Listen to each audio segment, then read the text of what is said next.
Here's the battery, the new design battery for the S26 Ultra. Before you can access the battery, you need to hit the back glass of this smartphone. I heated the S26 Ultra for 1 minute. 1 minute, air output 50%, and the temperature was at 1100 Fahrenheit, the maximum on this heat gun. Right after that, I started with the suction cup in order to pull the back glass slightly and then insert a guitar pick between the back glass and the frame of the device. After having an opening, you simply need to insert the guitar pick between the glass and the frame and start moving the guitar pick on all four corners of this smartphone. With the S26 Ultra, it is the same thing that I did with the S25 Ultra. The difference here is that Samsung has made the design of the battery different, and this one can have higher charging speed, which is why it had two separate circuits for the battery. The removal of the back glass is not difficult. You need to have optimal amount of heat on the back glass, and then you will be able to move the guitar pick relatively easily, remove the back glass of this device. If it gets difficult, do not worry, add a little bit of heat on the back glass of the device, and then you proceed in the removal process of the back glass. So here with this S26 Ultra, the back glass is completely detached from the body of the device. I simply need to remove it physically from the body of the device, and then I can start working on the device and get access to the battery cables. So right now I can see one battery cable, the other one I cannot see, but you will need to remove the wireless coil before you can have access to all the flex cables, including the one for the battery. I removed the screws holding the metallic plate where the wireless coil is attached.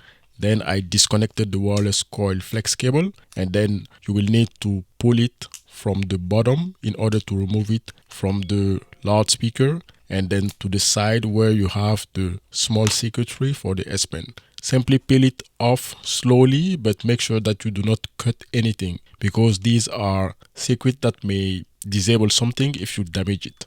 So the second step is the complete removal of the wireless coil assembly, and then you will have access to the battery and the battery cables and the other flex cables that are on this S26 Ultra. This is the battery cable that we used to see on all Galaxy devices. Since this one has two, the other second battery cable is this one that I just disconnected.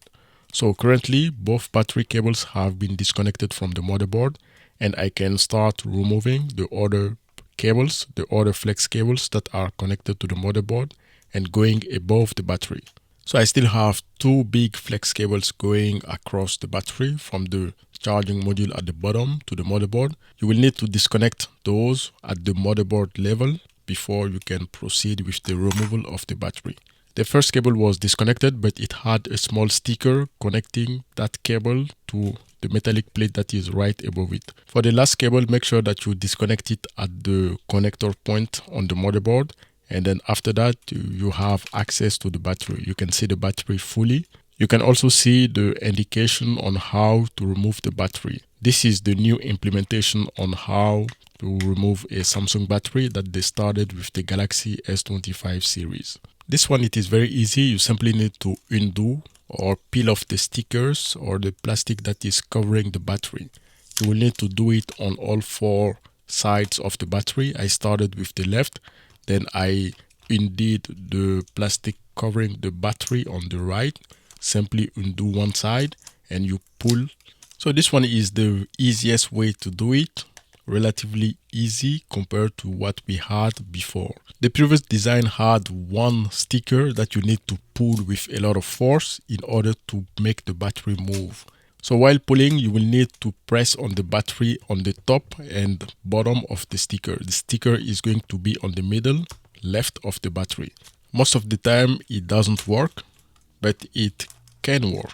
With the new design on the S25 series and S26 series, it is very easy. You simply need to undo all the plastics and take the battery out. Very easy battery removal. So like I was saying, this one has two cables, different than the one we used to have, which was only one cable. If in the past they could push out 45 watt with only one cable, adding a second cable, they are now pushing out 60 watt for this S26 Ultra. Most likely it is 30 watt on one end and 30 watt on the other end. If you just got a battery without the plastic around the battery for installation, you will simply reuse the one that you have, open and put the battery inside and put the plastic back on in order to put the battery in place so that it doesn't move. If you get a new battery with everything attached, you will need to remove the old plastic that is still inside, like you see it. For the installation, you will need to remove a plastic that is covering the double-sided tape on the back of the battery and then do the installation, aligning the battery with where the battery has to sit and the cables. So in my case, I just reused the plastic and put the battery inside, put everything back on top of the battery so that the battery does not move. After that, you simply need to reinstall all the flex cables, connect them to the motherboard and turn the device on to test everything. With this one, the battery was installed properly, everything is working, and I just added the back glass, and this is how you replace the battery on a S26 Ultra.